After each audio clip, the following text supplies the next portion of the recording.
A very blissful morning to ladies and gentlemen. Today, I am Priyanka here to share my views on a very interesting topic, that is how to become creative.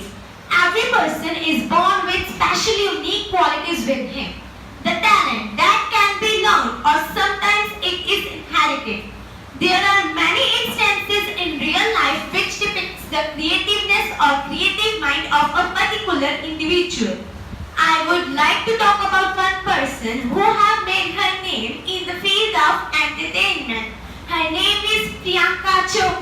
She is epitome of beauty with brain, as she is taking world by storm.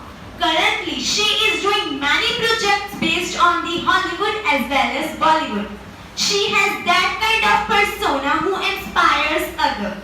I have learned many things from her real life, that how one person can so spontaneous with creativity. Creativeness do not come with efforts, but it is the inner willingness which makes the person innovative. If the person is having interest in any field, he can do alterations according to their plethora of knowledge.